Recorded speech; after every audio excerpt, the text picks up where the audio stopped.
Hi, this is David with iBrewMaster. Just wanted to walk through a few of the features that we've got locked and loaded on iBrewMaster 2. First, let's check out the recipes.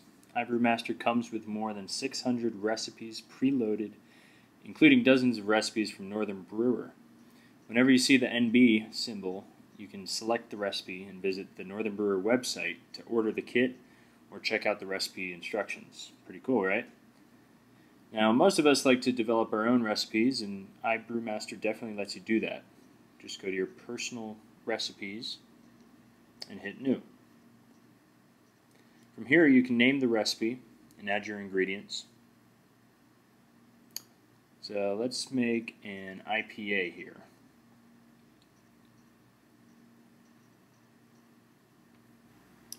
And one of the features I really like is the style section. You can select the style that you want to brew, and iBrewMaster will pull in the BJCP guidelines, and you can determine how closely your recipe fits that style.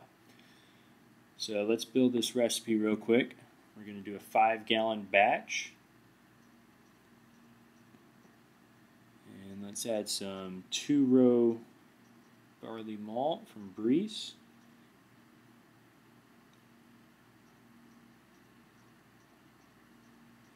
Just do 10 pounds right there. And let's also do a little caramel 40, just a couple pounds. Great. Now let's add some hops. How about an ounce of Bravo for bittering? That'll be a 60-minute boil on that one. Let's do some Amarillo at the 15-minute edition.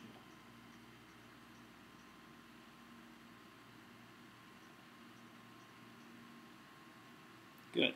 Notice how iBrewMaster updated the gravity information as well as the IBUs now that we've added those ingredients.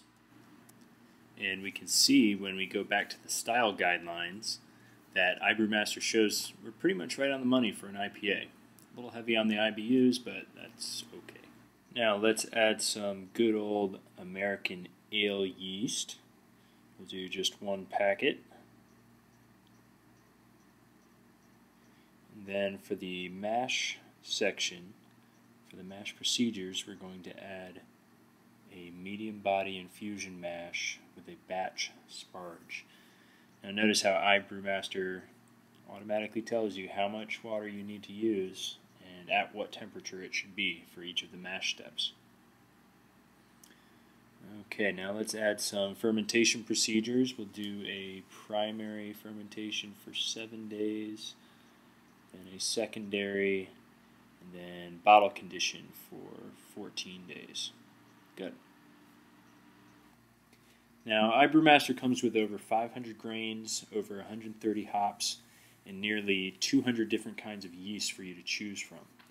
But when that isn't enough or you need to edit something, iBrewMaster lets you do that. Just hit the More button in the bottom right, then Setup.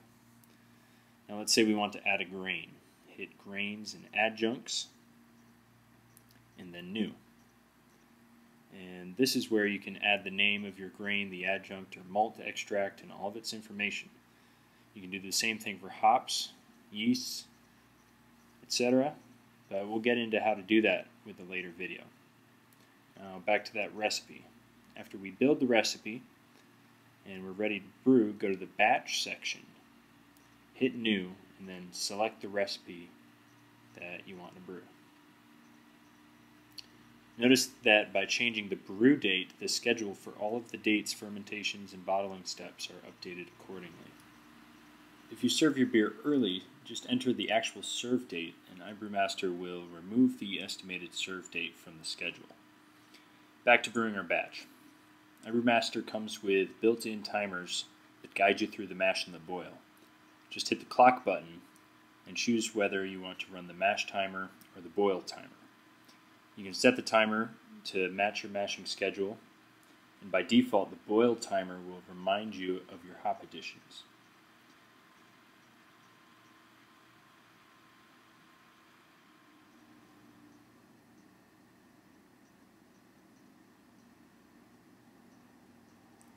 Now let's say you want to brew the same batch again, but you want to brew more of it.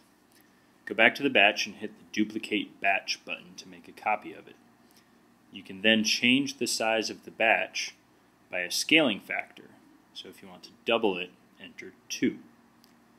You can also scale the batch by the size of the batch, or make adjustments based on your measured mash efficiency.